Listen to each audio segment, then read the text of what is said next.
Welcome back to the Secret Wine Society podcast. I'm Robert. And I'm Don, and today we're tackling a question we get all the time at our wine bar. How do you tell if a wine is good before you actually buy it? A classic scenario. You're standing in the grocery store staring at what I like to call the wall of wine. Hundreds of bottles, all screaming for your attention. It's overwhelming.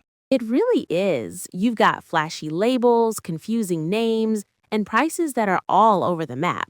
Most people just end up grabbing the bottle with the coolest looking label or the one on sale. And we've all been there. But here's the secret. You don't need a PhD in winemaking to make a good choice. Today, we're going to give you some simple, practical tools to pick a winner every time. Exactly. And the first thing we need to talk about is price, because a $50 bottle is always better than a $15 bottle, right? Wrong. So wrong. Price is probably the most misleading indicator of quality out there. Price is probably the most misleading indicator of quality out there. Think about it. A lot of what you're paying for in an expensive bottle can be things like marketing budgets, fancy packaging, or the prestige of a famous brand name. It doesn't always translate to what's inside the bottle. That's so true. We've tasted incredible $12 wines and some really disappointing $60 wines. So rule number one is don't let the price tag be your only guide. So if we can't trust a price, what should we look at? Let's start with decoding the label. The label is your treasure map if you know what to look for. Okay, so first up, specificity is your friend. Does the label say the wine is from California, or does it say Napa Valley, or even better, a specific subregion like Oakville? Right. A more specific region usually indicates that the grapes were grown in a place with a distinct climate and soil, which often leads to a more characterful wine. It shows a certain level of care. And look for the grape variety. Is it a Cabernet Sauvignon, a Pinot Noir? If the label clearly states the grape, that's a good sign. If it just says red blend, it can often be a sign that the winemaker is mixing whatever they have left over. Not always, but it can be. Also, check the back label for importer information. If it's an Italian or French wine, for example, a reputable importer's name on the back is a huge vote of confidence. These folks stake their reputation on finding great wine. That's a great pro tip. Okay, another clue hiding in plain sight is the alcohol percentage, or ABV. Yes, this tells you a lot about the style of the wine. Generally speaking, a lower alcohol percentage, say under 12.5%, often suggests a lighter-bodied, more delicate wine. Think of a crisp German Riesling. Light and refreshing. Whereas a wine with 14.5 or 15% alcohol will likely be much fuller-bodied, richer, and more powerful. Think of a big, bold Zinfandel from a warm climate. It's because riper grapes have more sugar, and sugar converts to alcohol during fermentation. So higher alcohol often means the grapes got a lot of sun. Neither is better than the other, it just helps you match the wine to your preference. Precisely. It's about knowing what you're in the mood for. Now, let's talk about a big one, region versus brand. Okay, so you have huge mass market brands that you see advertised everywhere. They make millions of cases of wine, and their goal is consistency. A bottle you buy in Oregon should taste exactly like one you buy in Florida. And there's nothing wrong with that, but they achieve that consistency by sourcing grapes from all over and blending them to hit a specific flavor profile.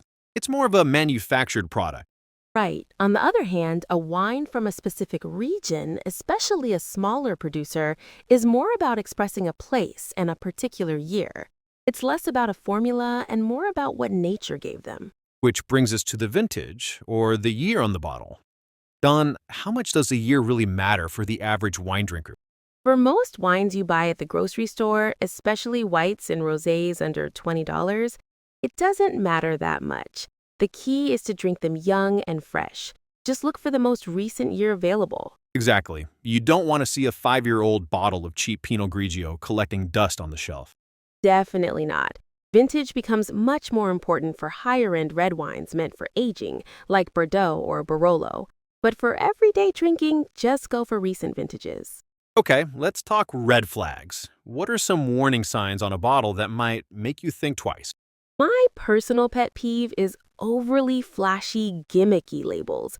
You know, the ones with holographic animals or names that sound like they were created by a marketing committee. I'm with you. Often they're overcompensating for what's inside the bottle. Also, be wary of vague origin descriptions like wine of the European Union. That tells you absolutely nothing. Yes, look for that specificity we talked about. And finally, if a deal seems too good to be true, like a famous region's wine for a rock bottom price, it probably is.